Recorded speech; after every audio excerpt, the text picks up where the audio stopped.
కూడా పరుగులు డిస్కస్ పెడుతుంది చేద్దాం మా రఫీ గారు. ప్రభుత్వం. మీరు చెప్పినవన్నీ కరెక్టే. 100% మీరు అన్నట్లుగా ఒకవైపున అభివృద్ధి సంక్షేమం రెండింటిని కూడా బ్యాలెన్స్ చేస్తూ ముందుకు వెళ్ళింది ప్రభుత్వం అనేది కనిపిస్తూ ఉంది. రవికిరణ్ గారు నమస్తే అండి. నమస్కారం అండి. ఏంటి సార్ ఏం చెప్తారు? అంటే ఇప్పటివరకు డిస్కస్ చేసినట్లుగా అమరావతి విషయం తీసుకున్న ఒకవైపున ప్రణాళికతోని ముందుకు వెళ్తూ ఉంది ప్రభుత్వం, కేంద్ర రాష్ట్ర ప్రభుత్వాల సహకారంతో ముందుకు వెళ్తూ ఉన్నారు.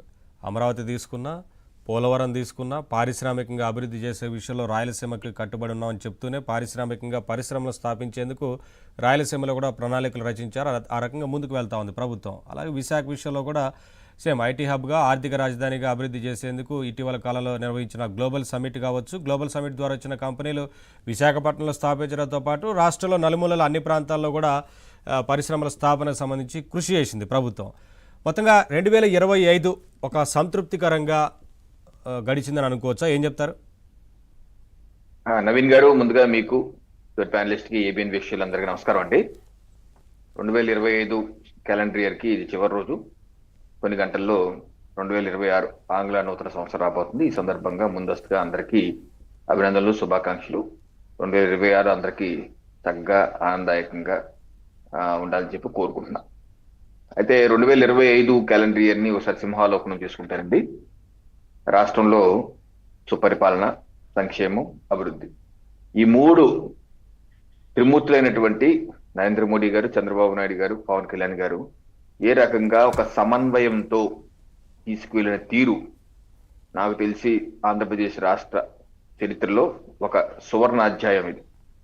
నేను 12 ఏళ్ళుగా రాజకీయాల్లో ఉన్నానండి.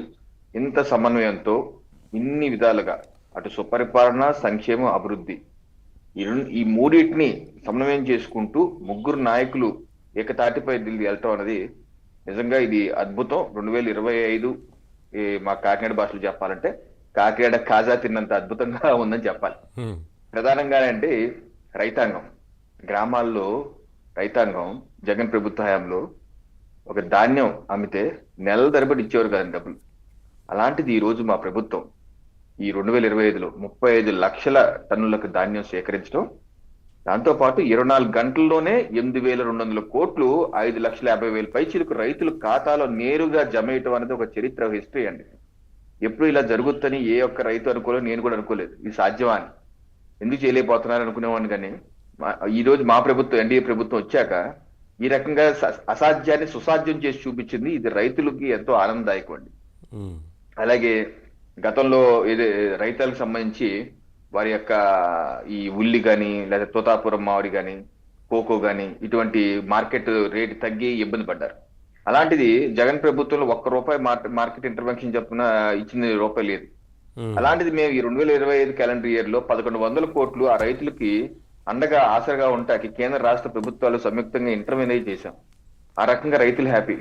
జగన్ ప్రభుత్వంలో అండి సోలార్ పంప్ సెట్లు కావచ్చు, బిందు సేద్యం కావచ్చు, లేకపోతే యాంత్రీకరణలు కానీ ఇన్ని అటకెక్కిచ్చేశారు. ఎందుకంటే అన్ని కేంద్ర ప్రాయోజిత పథకాలు. 30% రాష్ట్ర వాటా ఇవ్వాలి, 70% కేంద్రం ఇస్తుంది. ఇవన్నీ నాకు అక్కర్లేదని తీసిపడేశాడు ఆయన.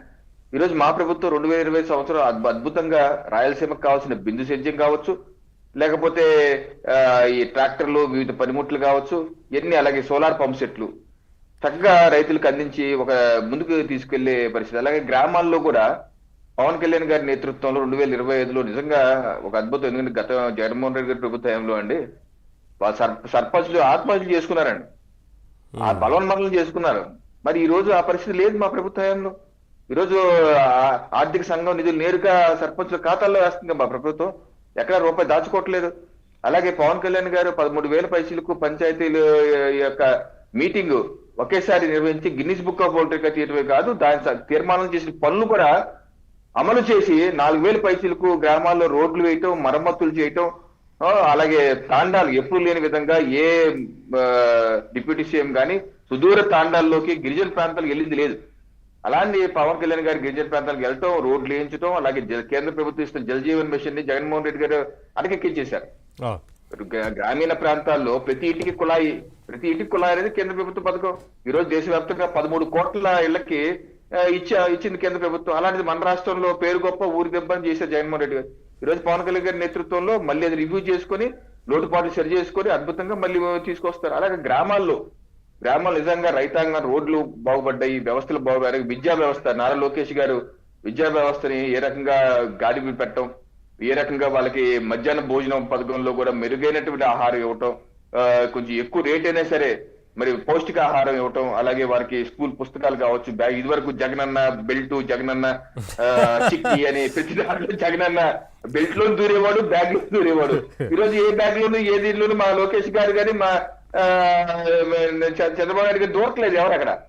ఏ పని అది సర్వేపల్లి రాధాకృష్ణ గారు అందరికి ఆరాధ్య పురుషులు ఆయన పేరు మీద నడుస్తుంది. ఇది ఒక మార్పు కాదా అండి విద్యా గ్రామాల్లో? నిజంగా అండి మంచి 2025 మీరు చెప్పాక గుర్తొచ్చింది కోడిగుడ్డు మీద పల్లి పట్టీల మీద ఉండేది జగనన్న చిక్కి అని చెప్పేసి పెట్టేవారండి. దాని దగ్గర ఫోటో పెట్టారు. ఫోటో కాదండి, కావాల్సిన పనితీరు కాదు సార్. కిరణ్ చివరికి శ్మశానం గోడల మీద కూడా 3 రంగులు వేశారు సార్. అవునవును. శ్మశానం గోడలు, తాడి చెట్లు. అవునండి. అలాంటిది ఈ రోజు నిజంగా 2025 అండి. నాకైతే చాలా ఆనందదాయకంగా ఉంది. ఇది మంచి లాజిక్ పరి. సరే, పారిశ్రామిక అభివృద్ధి గురించి ఇద్దరు మిత్రులు ఆల్రెడీ చెప్పారు. కేంద్ర ప్రభుత్వం అండి ఈ 2025లో స్టార్టింగ్ లో నరేంద్ర మోడీ గారు జనవరిలో విశాఖపట్నంకి వచ్చి 2 లక్షల కోట్ల పైచిలుకు కార్యక్రమాలకి శంకుస్థాపన చేయటమే కాదు, జగన్మోహన్ రెడ్డి ప్రభుత్వ హయాంలో విశాఖ రైల్వేజ్ వరకు కనీసం భూమి కూడా ఇవ్వలేదు. కావాల్సిన 50 ఎకరాలు 5 ఏళ్ళకి సమయం సరిపోలేదు. మా ప్రభుత్వం వచ్చింది రాష్ట్రంలో భూమి కేటాయింపు చేసాం. చంద్రబాబు నాయుడు గారు, నారా లోకేష్ ఇద్దరు, నరేంద్ర మోడీ గారు ఇద్దరు కలిసి శంకుస్థాపన చేశారు. ఈరోజు చకచకా జరుగుతుంది. విశాఖ స్టీల్ ప్లాంట్ పునరుద్ధరణ ప్యాకేజీ 12,000 కోట్ల రూపాయలు ఇచ్చి అద్భుతంగా ముందుకు తీసుకెళ్తున్నారు. అలాగే పోలవరంకి 12,000 కోట్ల కేంద్ర కేబినెట్ ఆల్రెడీ ఆమోదించింది. పనులు వేగంగా జరుగుతున్నాయి. 2026లో అది మ్యాక్సిమం పూర్తి అయ్యేదాకా చేస్తాం. అలాగే అనేకమైనటువంటి మా కాకినాడ దగ్గరలో నక్కపల్లి దగ్గర బల్క్ డ్రగ్ పార్క్ ప్రధానమంత్రి నరేంద్ర మోడీ గారు శంకుస్థాపన చేశారు 2025 జనవరిలో. అలాగే విజయవాడ దగ్గర నిమ్మకూరులో బిఈఎల్ భారత్ ఎలక్ట్రానిక్స్ లిమిటెడ్ సైన్యానికి సంబంధించినటువంటి రాత్రిపూట చూసే కళ్ళద్దాలు తయారీది ఆల్రెడీ జాతికి అంకితం చేశారు ప్రధానమంత్రి నరేంద్ర మోడీ గారు. జాతికి అంకితం చేశారు దొనకొండలో. అలాగే డిఆర్డిఓది బిఈఎల్ ఇంకోటి బీడీఎల్ రాబోతుంది దొనకొండలో. అలాగే నాగాలాంకలో డిఆర్డిఓకి క్షిపణి పరిశోధన కేంద్రానికి ప్రధానమంత్రి నరేంద్ర మోడీ గారు శంకుస్థాపన భూమి పూజ చేశారు. పనులు వేగంగా వెళ్తున్నాయి. అలాగే రాయలసీమలో 2 ఇండస్ట్రియల్ స్మార్ట్ నగరాలు ఇచ్చారు నరేంద్ర మోడీ గారికి ఎన్డీఏ ప్రభుత్వం. ఇది 2 కొప్పర్తి, అలాగే ఓరవకల్లు 5,000 కోట్లు 5,000 కోట్లు సర్వేంగ పనులు జరుగుతుంది. అక్కడ రాష్ట్ర ఎన్డీఏ ప్రభుత్వం కూడా డ్రోన్ సిటీ కూడా పెడుతున్నారు. సో ఈ రకంగా అన్ని ప్రాంతాల సమన్వయం చేసుకుంటూ ఐటీ పరిశ్రమ అండి. నేను ఐటీ సాఫ్ట్వేర్ ఇంజనీర్ బేసికల్ గా వేరే కంట్రీలు వర్క్ చేశాను. నేను విభజిత ఆంధ్రప్రదేశ్ రాష్ట్రం 2014 నుంచి ఇప్పటి వరకు, అదే 2024 చివరి వరకు నేను పెద్దగా హ్యాపీగా ఏం లేదు. ఐటీ పరిశ్రమ ఏం అవ్వలేదు ఇక్కడ అనుకున్నాను. కానీ 2025 మాత్రం నన్ను నాలాంటి వాళ్ళందరినీ ఆనందంలో ముంచెత్తిందండి. ఎందుకంటే ఈ రకమైనటువంటి పెట్టుబడులు ఎక్సెంచర్ కావచ్చు, లేకపోతే కాగ్నిజెంట్ కావచ్చు, టీసీఎస్ కావచ్చు, ఇన్ఫోసిస్ కావచ్చు, గూగుల్ కావచ్చు, ఐబిఎం కావచ్చు, వీఆర్ హ్యాపీ. ఎన్ని ముందుకు వస్తున్నాయి. ఇదే కాదు, మ్యానుఫాక్చరింగ్ రంగాలు కూడా గ్రీన్ అమోనియా కావచ్చు, గ్రీన్ హైడ్రోజన్ కావచ్చు, ఇటువంటి అన్ని పునరుద్ధరణ ప్రాజెక్టులు. గతంలో జగన్మోహన్ రెడ్డి చేసి పారిపోయిన రెన్యూ లాంటి కంపెనీలు 1,00,000 కోట్లు పెట్టుబడి పెడితే మన రాష్ట్రంలో పునరుత్పాదక విద్యుత్ జనరేషన్ కి 1,00,000 కోట్లు రెన్యూ లాంటిది. జగన్మోహన్ రెడ్డి గారు పాల్గొన అన్ని వచ్చాయి ఈ రోజు. సో నిజంగా ఈ 2025 చాలా బాగా జరిగిందండి. 2026 ఏం జరగాలనేది నెక్స్ట్ రౌండ్ లో చెప్తారండి. గౌతమ్ గారు,